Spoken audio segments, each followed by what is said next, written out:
As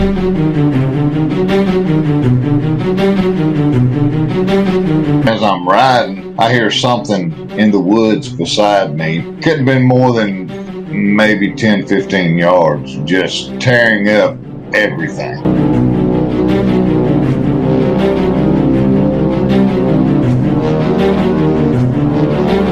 Tearing up, breaking off limbs, tearing up stuff. I could hear it moving through the woods over the sound of the motorcycle.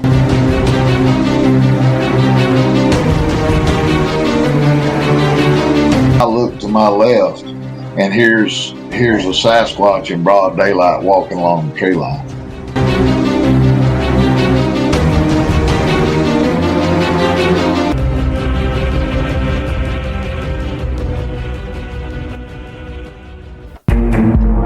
This is the Cryptic Creatures Podcast. I am Brian, and with me, as always, is my co-host Todd. What's going on, buddy?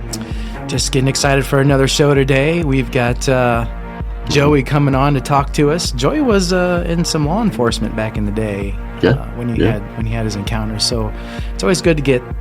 I like to get law enforcement people on. Military. Mm-hmm. You know, they're pretty serious, and they're not BSing around about stuff. You know, they're pretty truthful people. So I like getting them on. How you been, man? What's going on with you this week? Anything? Nothing new. You know, hanging out. Waiting for it to get warmer, hopefully. Yeah, still hopefully. Waiting for that to get out. Today it's supposed to be pretty nice. Yeah. Starting this coming week, so. We need to get out soon, brother, and do some investigations. Yeah, we got to get that lined up. Maybe up in Michigan sometime soon here. Yeah. Once we get a chance and get out and report back to our people. That's right. Get some video. Absolutely. All right, well, let's not waste any more time. Let's bring Joey on and see what he's got to say about his encounters. All right, let's get him. Okay. Joey, welcome to the show. Thanks for talking to us. I'm glad to be here. Thank y'all for having me. Yeah, good having you. So you're in Mississippi, is that right? It is? Yeah, central Mississippi. Okay. And where did your encounters happen? Was that Mississippi as well? It was. Okay. And then how old were you when your first encounter happened? I was probably around, well, there's one that something happened to me when I was a child. I was probably about 11 or 12. At that point, I didn't actually see the creature when that happened. But the encounters that I've had where I've actually saw the creature, the first one was probably when I was in my late 40s, early 50s. Okay. Why don't you tell us about the first incident that you had, though, where you maybe didn't see something. Tell us what happened. When I was a child? Yeah. Oh, okay. I had come in from school, and I'd asked my mom, I said, Mom, if I go kill a mess of squirrels, I said, will you make some cat head biscuits and scramble up some eggs and cook the squirrels? She said, sure, son. So I got my gun. I headed off. At that point, we had a bunch of property. So I headed off back down to the woods to go squirrel hunting. Well, I'd rode my motorcycle up our field. You went up a hill to get up to the top. I parked my motorcycle there, and I walked up. There was a hardwood thicket that was up to my right. So I walked up in that thicket, and I sat down, and I sat there probably for an hour and a half, and it started to get dark. So I said, well, hadn't seen anything. I said, I'm just going to go on back to the house. So I walked down to get back on my motorcycle, and it sounded like a big man walking through the woods behind me. And my great uncle's land, his land, abutted ours. So I thought it was him. So I hollered his name, and nobody answered. I said, well, okay. So I went to get back on the motorcycle. I heard it again. So I said, well, maybe it's my cousin. So I hollered his name. No answer. I said, well, I'm going to walk around this little copse of trees here and see if I could see anything. So I walked around, and I didn't see anything, no deer, nothing. So I said, well, I'm going to go into the house. So I started my motorcycle up, and I came down the hill, And at that time, to get from where I was back out to the main road, you could either ride through the middle of the field. There was a road that went through the middle of the field, or you could go up by the fence road that would take you up behind the barn. Well, I elected to go that way, so I'm going down through there, and as I'm riding, I hear something in the woods beside me. Probably couldn't have been more than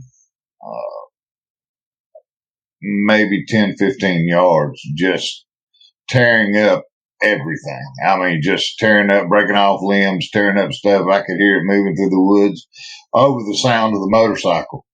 Well, I made it back out to the main road. When I got back to the main road, I stopped and got off the motorcycle, and I walked back up the hill toward the barn, and just to see if I could see anything. And when I got up there, I could hear some very deep, heavy breathing. And I tried to walk around a little bit and see if I could get lined up to see whatever it was, but I never could see anything, but I could hear it breathing. So I got back on my motorcycle and come on back to the house. And that was that, and I didn't think anything about it. At that point, I was thinking, at that age, big hog, bear. We do have some pretty good sized black bears here. A hog, a bear, something along those lines. But as I've gotten older and had more experience, I've come to realize that it was more than likely, a squatch. Mm-hmm. Yeah, I was going to ask you what kind of wildlife you have down there. So you have bears and you have hogs. We got if you ask a game warden down here, they'll tell you we do not have mountain lions, but we do. Black bears, bobcats, and some of the bears can get quite large. I was doing some walking in the woods down one of our national forests, one of our wildlife management areas. Actually, it's about 10 miles from here.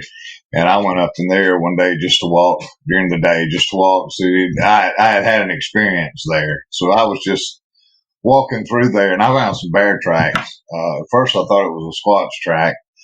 But it turned out when I got close enough to it, I could see that it was a bear track.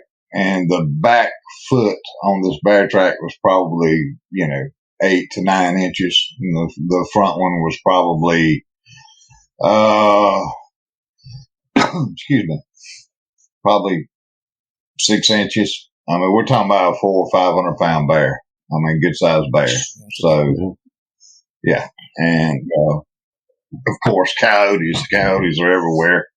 We do have occasionally you'll run into a gray wolf. They're not as not as prevalent as coyotes, of course, but we do have them down here. Okay. Yeah, nothing like maybe even a bear would make that kind of noise that you're describing that you would hear over a motorcycle. Bears tend to be pretty quiet when they move through the woods, I guess, as pretty quiet as they can. Exactly. And I don't think a hog's going to do that either. Did you believe in Bigfoot or know about Bigfoot before any of this stuff happened, Joey? No, actually, I had watched the Patterson-Gimlin film, just from being on the internet, looking up things. I had came across it a few times and watched it and realized, that looks like a real creature. That doesn't look like that was, I know enough about, I've been in woods all my life, so I know the enough to be able to look at something and say, hey, that's a costume or that's real. And, I'm fully convinced that, the Patterson-Gimlin film is real. And I actually had a chance later on. I know y'all probably familiar with M.K. Davis. He's from here in Mississippi. He does a lot of Bigfoot stuff. Does a lot of video analysis of Patty on the Patterson-Gimlin film, and he and I actually sat down and went through it almost frame by frame, and it's real. But to answer your question, I digress. But to answer your question, I did not believe. I thought there was a possibility. And kind of in my experience, there's three kind of people when you're talking about, Bigfoot, Sasquatch. People that's never going to believe it. If they walked out and he was sitting in the car with them, they're not going to believe in Sasquatch. Okay. Right. And then you've got people that believe there's a possibility of something like that existing. But, until Bigfoot gets in the car with them, they're not going to, believe it. And then there's people like me that have had these encounters, that have seen these creatures, and we know for sure. And I think those are the three categories that people fall into. Yeah. Did I answer your question? Yeah, I'm sorry. I'm rambling you. No, yeah, we agree with that too. There's non-believers, there's believers, and then there's knowers who've seen them and they know they exist. So, yeah, the Patterson film. They even talked to a lot of the Hollywood makeup artists and creators that make these monsters and creatures for movies. And they said back then we could not have probably made or had the technology to make something that realistic looking or that seemed that much like a real thing. They couldn't duplicate what back then what they have now. Right. Now they have. Yeah. They actually interviewed and I forget who it was. But the guy that did the costumes for Planet of the Apes, that I believe it came out in 68, 69, they actually showed him the Patterson Gimlin film and interviewed him and asked him, could you have done that? And he said, no. He said, that's not a costume. That's got to be a real creature. He said, at that point in time, he said, I could not have even created that. Yeah. And this guy was in Hollywood, he was the foremost costume designer that there was. And he said he couldn't do it. Yeah. Right. You can see muscle movement and everything on that. I mean, for someone to say that's not real, or that guy that come forward to say that he was the one in the costume, he's so full of shit. So what happened then? What was your next encounter, or what happened later in life to you then? My oldest son had his mother and I were divorced, and he was living with her. Well, he turned 18. He wanted to come stay with me for a while. He'd gone out on a date, and he was coming in. He came in, it was about 2:00 in the morning, and he's knocking on the door. He had his own little place to stay in there that we had set up for him, and he's knocking on the door, and I'm like, what does this guy want? So I thought something's wrong. So I get up, and it's him. And he's just pacing in the yard. And I said, boy, what is wrong with you? He said, Daddy. He said, as I was coming over the hill there above the house, he said, I thought there was a big old guy standing inside the road. And he said, I slowed down. And he said, as I got close, he said, Daddy, he said, Bigfoot walked across the road in front of me. I said, boy, what have you been drinking and what have you been smoking? He said, nothing, Daddy, I promise you, nothing. So anyway, that kind of sparked my interest. Well, what really got me going is I started doing a little research, and I started going to some of the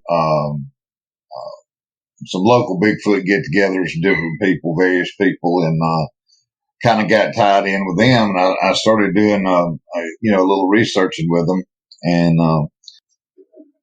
what solidified my belief is that me and Don McDonald, everybody probably knows him as Don off of Killing Bigfoot. Yep. He and I have been friends. Yeah, he and I have been friends for years.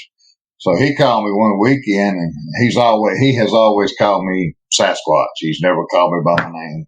And he called me, he said, Sasquatch. He said, you want to go squatching? I said, yeah, man, where we going? He said, well, let's go up to Tallahassee Wildlife Management Area, which is close to where he grew up, and it's about 10, 11 miles here from my house, probably a little further than that. But anyway, I said, yeah, man. So we went up there, we met, we parked our vehicles and walked back in there. And we're sitting there, and we're just sitting in the road because it's nobody ever hardly goes. It's a wildlife management area, but very few people even hunt up there. It's just a good nature preserve. It's a good place to go walk if you want to walk or something like that. But anyway, I'm sitting facing one way in my chair, and he's sitting facing the other way in his. And we're just sitting there talking. We ain't even got a fire built. It's warm. We're just sitting there shooting the breeze. And your savings account should be making you money, not costing you. If you're not earning one of the top rates, you're leaving cash on the table.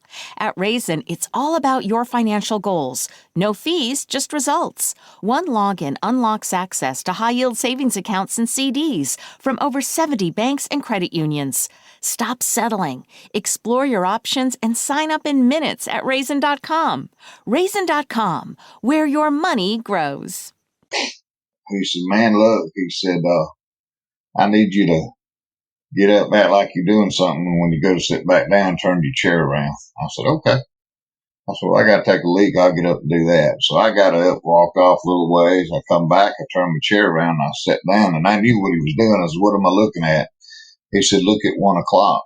So I look out in the woods at 1 o'clock, and you can see the creature's probably, I don't know, maybe 50 or 60 foot back in the wood line, standing behind a tree, sitting there swaying. When they stand still, they have to sway because of the way their legs are made. I know you guys are familiar with that, but it's just sitting there, just swaying back and forth, back and forth. And I told him, I said, if that one rushes us, I said, you take care of that one. I said, I'll take care of the one behind us, because I guarantee you, if there's one in front of us, there's one behind us too. They don't generally travel alone. But, we sat there and watched it probably for about 30 minutes. And after that, the creature just faded on back off into the woods. And, we were pretty excited about that. Oh, yeah.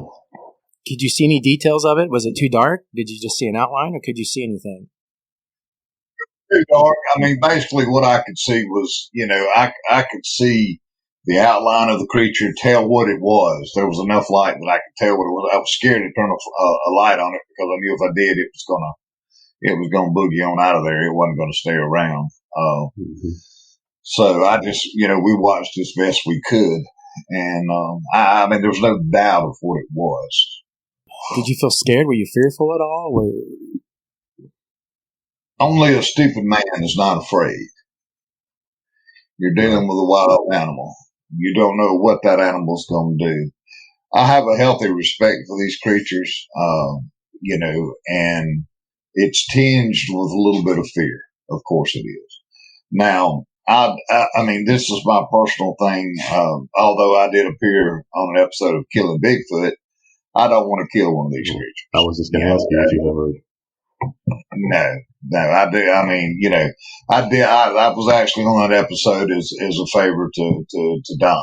He wanted, they needed somebody to play the role, so I did. But anyway, I always carry a weapon in Mississippi. If you go into the woods at night, you need to be on. Simply for the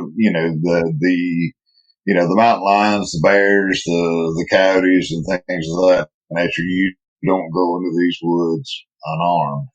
Right. Not if you want to come out every time, because you never know what you're going to encounter. But yes, to answer your question, Todd, yes, I was afraid, but not on the level that I was ready to shoot, or not on the level that I was ready to run, because my curiosity was probably, much more a driving force than the fear was. Now, there has been times that I've been scared to death, and I can tell you about those later on. But did you notice any smell when these things were that close to you guys? Yes, we could smell it. I think that's what got Don's attention, because I think he had caught a whiff of something to start with, and he started kind of looking, and I think that's how it caught his attention. You mentioned about the swaying, and we've heard about that so much, and I always wondered why they do that. They try to stay hidden behind a tree, but yet they're swaying back and forth. What are they doing that you mentioned? If you've ever watched a gorilla in a zoo try to stand upright for a long period of time, the way that their anatomy, their legs and their feet, the way that it's made, I think it's very difficult for them to maintain their balance. And I think that swaying, it's kind of like us, if we stand in one spot for a long time, you want to shift your weight. It's shifting. Mm-hmm. Right. And I think in their case, it's exacerbated by the fact that their legs are just not designed, to stand in one spot like a human. The way their foot's designed, their knees, their legs. If you look at Patty, when she walked, it was with what I call a broke knee posture. In other words, her knees didn't look like they were locking. It was kind of a rolling walk. Mm-hmm. Where you watch a human, we plant a foot, we lock our knee, we take a step. We plant our foot, we lock our knee, we take it, we swing the other leg.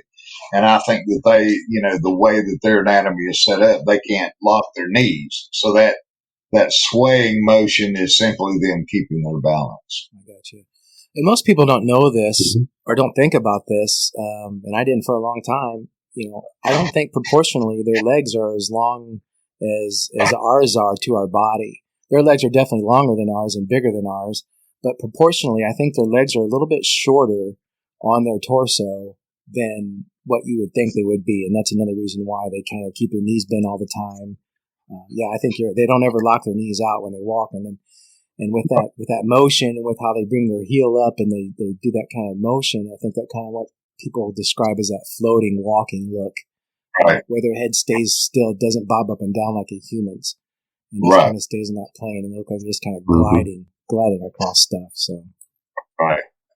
Like I said, I've always kind of a rolling walk because it was, their head just stays straight.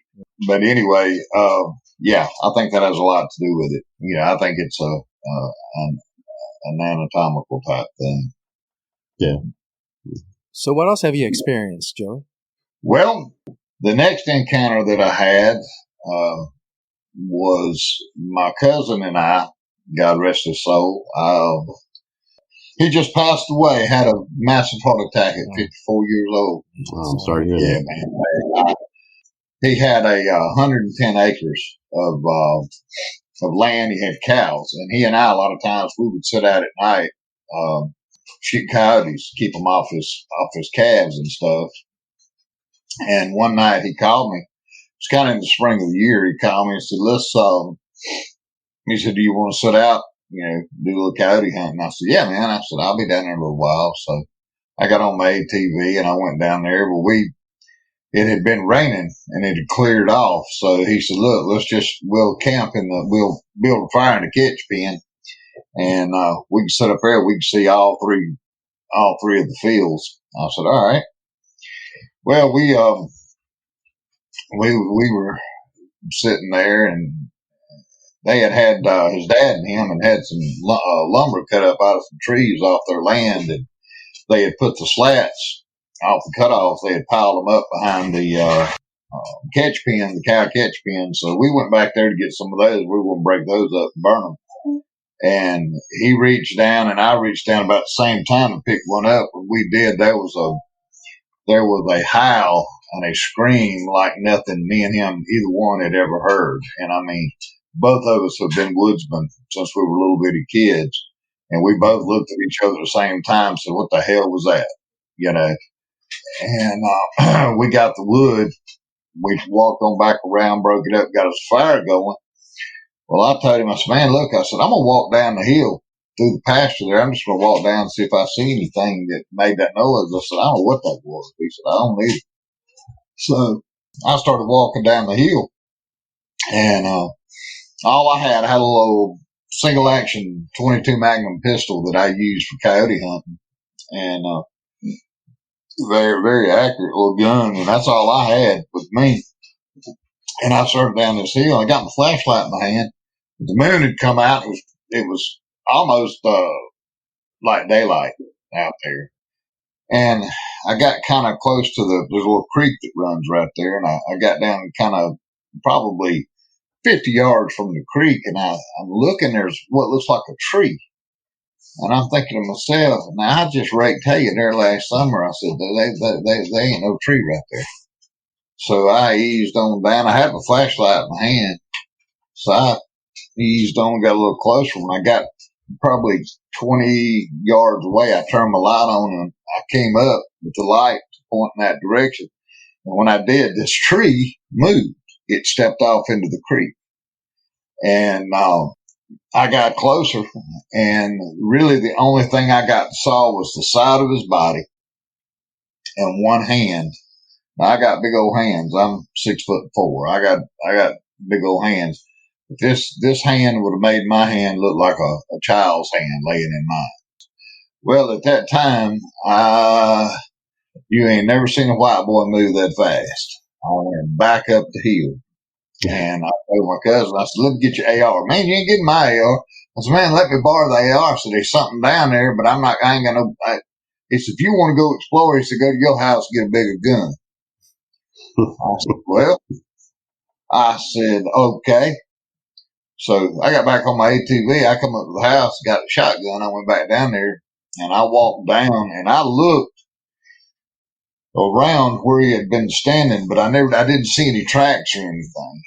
And, that was that experience. And then on another occasion, he and we had a fire built down at the bottom of one of the fields there, kind of in a corner between, we had woods on two sides of us, and we were looking at the field back, that way. And there's something, we'd heard a couple of screams, and then something come through the woods at us, man. It sounded like somebody driving a bulldozer through the woods. And I mean, it came right up to the fence line. And we had one of these game sensors that'll tell you, off the heat signature how big something is. And we took it and pointed it, and it went completely off the scale. But you asked me a while ago, had I ever been scared? Yeah, I was scared. And I'd already gone down on one knee, and I'm like, my cousin's like, what you going to do? Because he was trying to get his AR out of his ATV. He said, what are you going to do? I said, man, if it crosses this fence, I'm going to shoot it because I don't know what it is. And, but it stopped. And we couldn't see it, but man, whatever it was huge. It was huge. And that wasn't his property. So I couldn't go over there and look for tracks or anything because, they have that land posted. So I couldn't go over there and look. So I didn't. How tall do you think it was, Joey, when you saw it? You said you thought it was a tree. I would say probably close to 8 foot, probably 3.5 foot wide at the shoulders. I mean, it was a pretty massive creature, but it moved quickly. To be as large as it was. Then, I had an experience at, Chickasaw Wildlife Management Area down south of, Laurel, Mississippi. My wife and I had bought a new rifle, and at that time, we had this house, but we had a house in town that we lived in as well at that time before she retired from teaching. And so I told her, I said, I need to sight this new rifle in. So I called the game warden that's over that wildlife management area. I said, hey, man, I need to come out there and sight in a rifle. Where can I go, to do it? And he asked me where I was going, and I told him. And I went back to an area where I had heard some screams and stuff before. And just because I was familiar with the area and I knew where I was going. So got back down in there and parked the car at a turnaround. And my wife and I walked back down. We walked down in a hollow, and I put up a target, got back about 100 yards. Well, I got down in that valley so that it's kind of like a berm. The hill behind me in front of me made a berm so the bullets, I didn't want to shoot nobody. Yeah. And so I shot probably 7 or 8 times, sighting the scope in. I got through and I told my wife, I said, come on, let's walk back up. So we walked back up to the car, and I laid the gun in the back seat. Well, I had, at that time, I had a .38 special police revolver, and I had it on, and that was mainly for snakes and whatnot. But anyway, we walked around the car, and I sat there, and I told my wife, I said, "Does it feel like somebody's watching us?" She said, "It kind of does." I said, "Yeah, I get that feeling too." I said, "There's something in these woods." And so I said, I told her, I said, "Get in the car. I'm just going to walk around a little bit."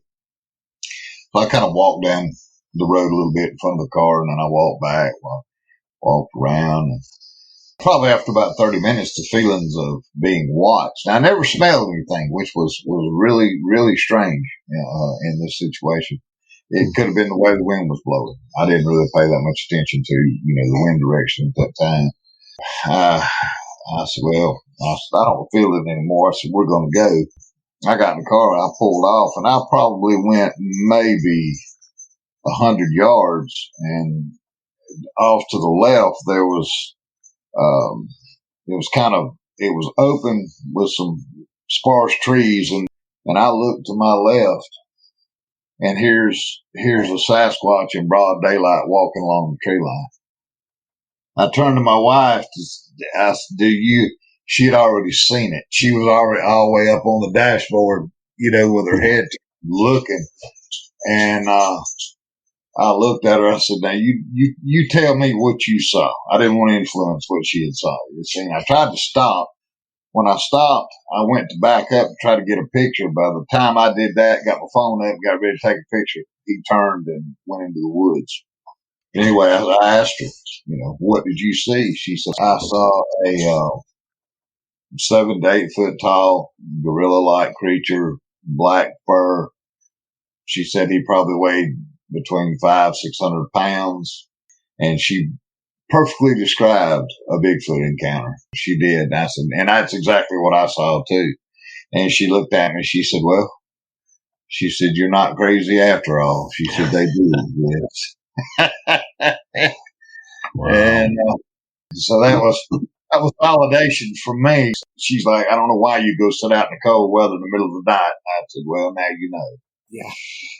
That was a pretty cool, that was a good one. Yeah, that's amazing. How far away from you do you think this thing was from your car?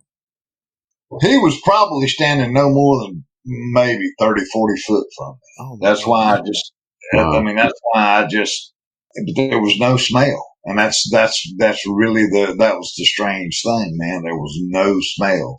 So he may have been further away, but it's one of those situations where somebody's there, somebody's watching you. And mm-hmm.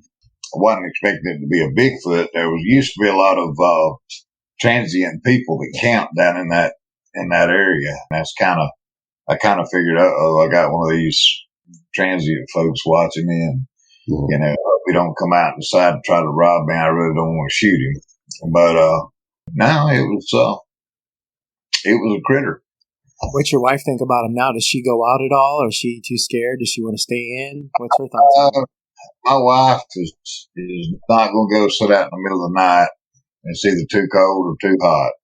If she goes, she's going to sit in the vehicle, and and I usually park a ways off and walk in, so she doesn't go too much. Now, if I go down my cousin's property down there, she'd probably get in the side by side and ride down there with me. She's not going to go on an expedition like I would. Right. Let's talk about the Killing Bigfoot guys again. Do you know anyone else in that group, or just Don? I mean, I've met, like I said, we filmed that episode, and that's when I met them. I didn't really know any of them personally except for Don.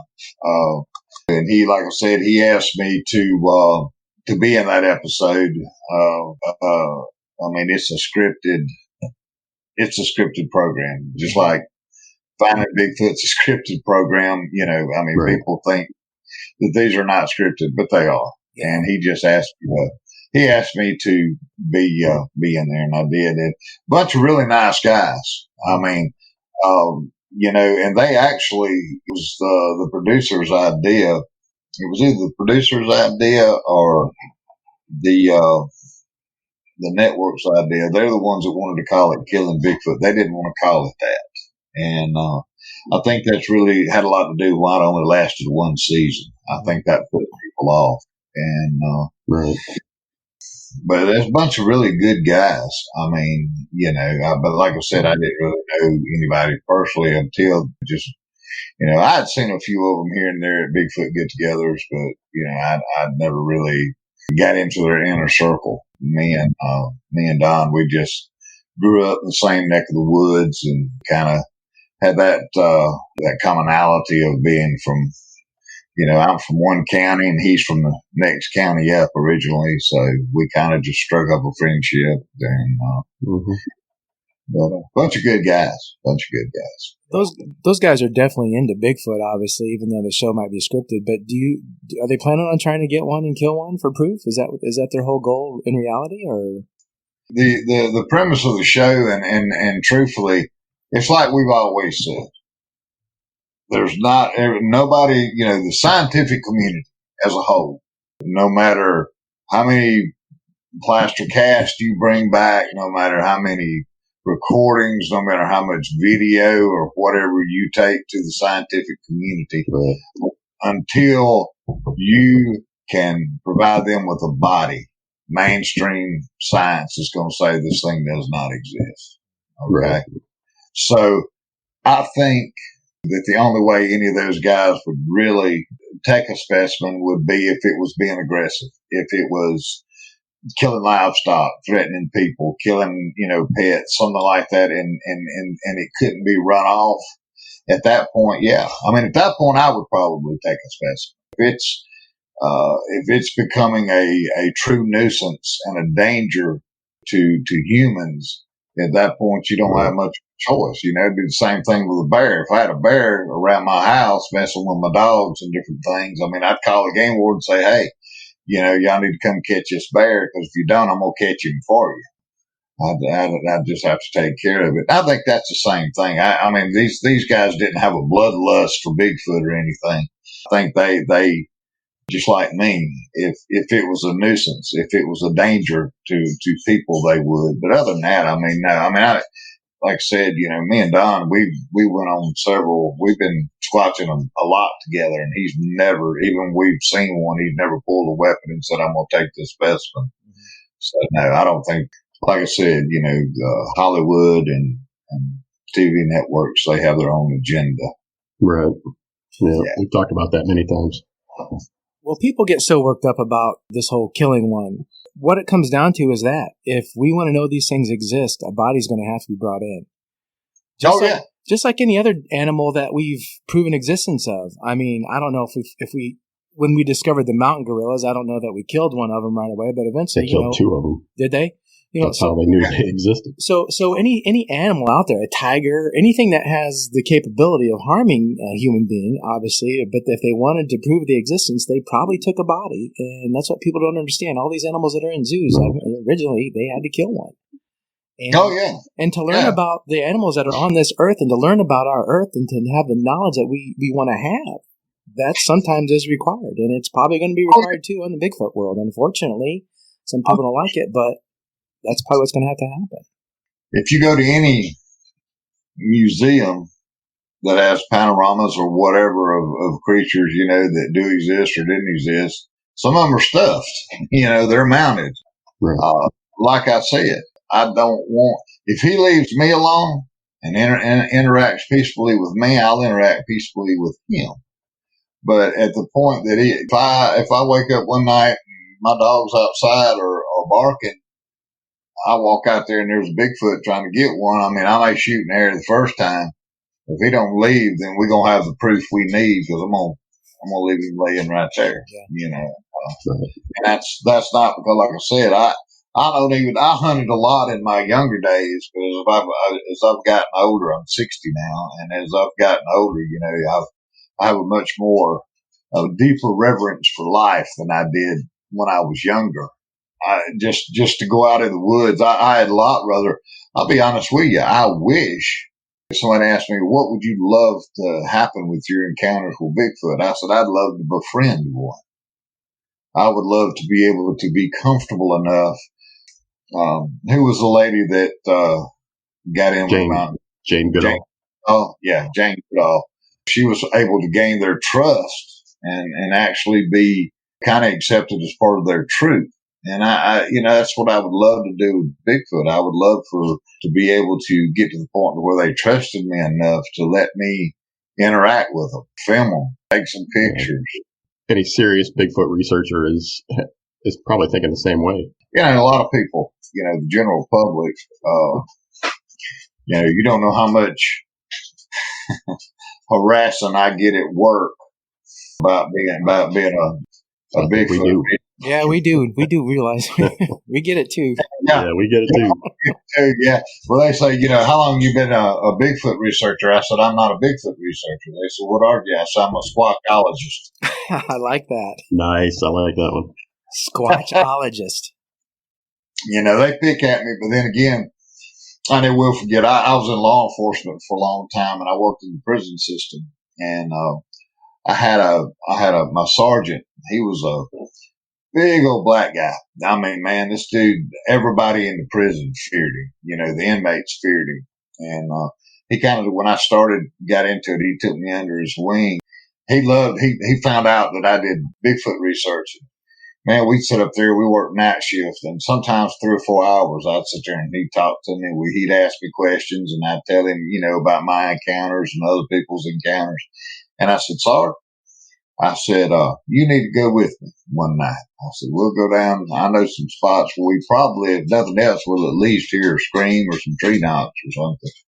And he looked at me. He said, this is after we'd worked together for a while. And he looked at me and he called me Hawk because my last name was Hawkins. He said, Hawk, he said, man, I love you like a brother. He said, we have fought together. We've been through a lot of stuff in this prison together. I said, yes, Sarge, we have. He said, I've always had your back and you've always had mine. I said, yes. But he said, have you ever watched a scary show? I said, watched a lot of them, sir. He said, was there a brother in there? I said, yeah. He said, who was the first person that got killed in that scary show? I said, well, come think of it, it's usually the black guy. He said, that's why I'm not going in the woods with you. He said, we get back down in there and one of them things about. He said, I can't run. He kind of heavy set. He said, I can't run like I could when I played football. He said, I'd be the first one it got. I said, Sarge, I ain't gonna let nothing happen to you. He said, Hawk, he said, man, I love you, but I ain't going. He's not taking your word for it, huh? Yeah, he would not take my word for it. Yeah. Obviously, you want to see one again. You're still going looking for these things. Oh, yeah. Yeah. We've had kind of a weird winter here in Mississippi. Most of the time, I do most of my research from about the end of March on into July. I do go out some in the wintertime, but as I've gotten older, I can't take that cold like I used to. Yeah. There's a lot of difference between 45 and 60. In my 40s, I'd go out there and stay all night, 20-degree weather, sit in a chair, be quiet, just listen, put the cameras up, turn the voice recorder on, and just sit there. Been down in the swamp by myself doing what I do, but as I've gotten older, man, I can't take that cold like I want. So I've started, I usually do it in the springtime, probably down here. Usually it'll start to warm, it's already starting to warm up, but by the 1st of April, we still have cool nights, but not cold nights. And then the days at 75, 80 degrees. And I have a theory that in the wintertime, if I was a critter that lived outside like that, in the wintertime, I would forage at night while it's cold, and I would sleep during the day when it was warm. And I think that's what these creatures do. And then as it begins to warm up, I think they sleep at night and then they forage in the daytime. Because if you've ever noticed, most of the video that has been recorded, various things, it's in the spring of the year when they see these daylight sightings and they get this video. Yeah, they don't ever get it in the dead of winter. Sometimes, but not very often. And I think these are very intelligent animals. I think they have a relatively high mental capacity. You get in with these people and I don't mean to talk bad about these people, but I'm sorry. Bigfoot does not ride on a UFO. Okay. He does not walk through portals. This is a creature, that I truly believe is a creature that has adapted to live in this terrain.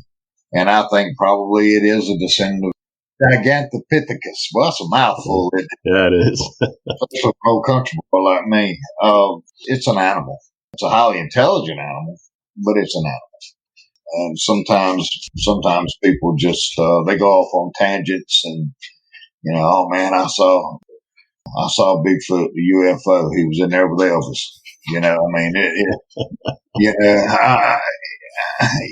Come on, people. Yeah. Right. But most of your people that believe that have not spent a lot of time out in the wilderness. They weren't raised in the woods, and didn't roam before. Guys, look, when I was 10 years old, I had a .22 rifle and a Bowie knife, and I'd leave on a Saturday morning at 8, 9 o'clock. Mom and Daddy wouldn't see me light. The light got dark. I mean, I stayed in the woods. I knew these woods around here where I live. I knew them like the back of my hand by the time I was 12 years old.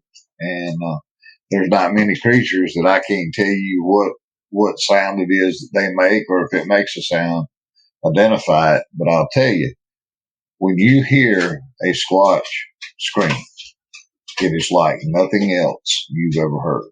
And I've heard screams, howls, whoops, and tree knocks. And I've had them answer me with tree knocks, man. I get me an old hickory stick, find me a good oak tree in the woods, and give it 3 good whacks, and sit there, and you way off in the distance, you'll hear them answer back.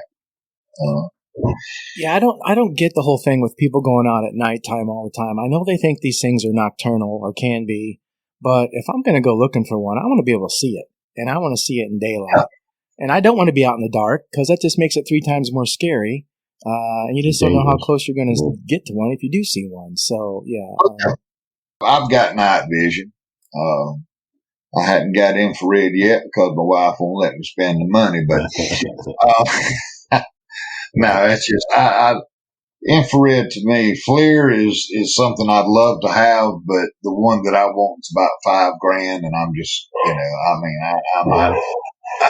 I'm a poor man. I'm not going to go borrow $5,000 just to buy something. I'm not, I've got night vision, and like I said, I think that they were both nocturnal and diurnal. I think that it depends upon the temperature. I truthfully do. For all we know, some of them might be nocturnal and some of them aren't. Some of them might like to sleep all day, and some might not. Some might get up early. You just don't know that. That's it. I mean, when you start trying to put something in a box and say this is a behavior and this is not a behavior, I don't even think that. I don't even think a biologist would do that. I think they would say, hey, this thing could be. They're like humans. I worked in law enforcement. I worked at night for a long time. I sleep all day. On my day off, so I'd sleep all day, stay up all night. It was just the way my internal clock had gotten set to, and I couldn't, I'd wake up about 5 o'clock in the afternoon, stay up all night long. Come daylight, I'd go to bed. Yeah. Right. Yeah. That's something I notice about even myself or humans in general. Sometimes if people are off work or on vacation, they tend to stay up later, sleep in a little bit longer than normal. Although, Brian, I know you wake up early. I wake up early just because of our work every day. But still, you'll get into that pattern if you don't hold a job or something that you don't do religiously every day. Just kind of human nature to stay up later, stay up through the night a little bit, and get up later. Right. You think you'd follow the sun, but you don't. Well, that's like now. I run the residential division of a roofing company, so I have to hold a safety meeting every morning with the crews before they go out. So I'm usually up about 5:30 every morning. I get just between 6:30, 6:45, something like that, and have a safety meeting, get everybody lined out. I go to bed early now. Most of my day is just, on the phone and on the computer and out in the field checking on things. So when I get home, I go to bed relatively early. But when I was in law enforcement, like I said, man, I work nights most of the time. You work in a prison, you'd rather be there when everybody's asleep than when they're up. Yeah. Right. It's just a lot easier. There's a lot of radical theories out there about these creatures. There really are. We've heard a lot of them. I'm sure you have. I had a guy tell me one time Bigfoot was created by aliens to mine gold. Because they need gold to power their spaceships or starships or whatever you want to call them. And when they had, accumulated enough to do them, they just left Bigfoot here and they went back to wherever they came from. And I'm like, dude, that's some good stuff you smoking. Heard so much. And you kind of wonder when people say they saw lights or something like that, what the hell it is. I don't know if it's just their mind just kind of trying to reset, itself, and that's why they're kind of blinking out or whatever. Who knows? But yeah, I tend to believe they're probably more of a natural flesh and blood creature. They are. To me, that's my opinion, opinions are like buttholes. Everybody's got one. They all stink, but that's my opinion. Right. I don't see anything preternatural or supernatural about these creatures. They are, a flesh and blood creature that, like I say, I think it's that adapted to live. That's just like here in the South. If you go out west, if you go out where the Patterson-Gimlin film was, filmed in Northern California, and you get up into Northwest Territory of Canada and back up in that area, most of the ones that are seen, they're 9-10 foot tall, weigh 800-900 pounds. They're huge. Mm-hmm. Down here, the ones that we have are more akin to the swamp apes. They are, they're usually between 6 and 7.5 foot, and they're not nearly as big. They're 300-400, maybe 500 pounds. I think it has to do, if you live in an area where there's 2,000 pound grizzly bears and the terrain is very tough, you're going to get bigger. Yeah. And I think that's why they are of such a tremendous size out there. To get back down here, and your biggest bear is probably 500 pounds. If a gorilla has the strength of 10 men and they're, and they are an offshoot of gorillas, then you can handle a 500 pound bear with your bare hands. You ain't got no problems. And it's relatively flat terrain down there too. And it's flat terrain. We got some hollows, but it's not like it is out west. Even the mountains. If you go up into Arkansas, to the mountains up there, or even into North Georgia and Tennessee, into the Appalachians or the Great Smoky Mountain, it's still not the same type terrain as it is in the mountainous regions of Northern California and Oregon and Colorado and, the Northwest Territory of Canada, man. Those are extreme conditions. I've always said that environment has a lot to do with the evolution of species. Yeah. Mm-hmm. Well, Joey, we thank you for coming on and speaking with us today, man. It was a lot of fun, and we appreciate it a lot. Yeah, that's very cool. No problem. Guys, if you want some stories or anything, just let me know. You got my email address. Yeah, shoot me a line.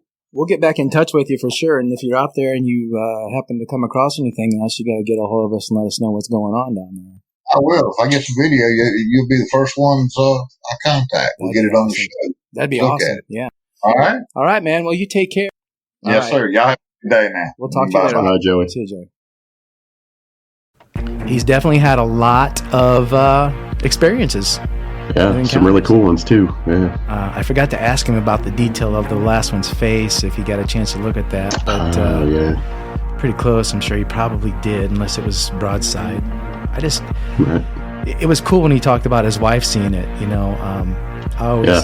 I always say that I want my wife to see one probably more than I want to see one. So she'll same here. believe, and talking about the proof of all Bigfoot and, bringing a body forward existence, I don't need that either. I just want to see one.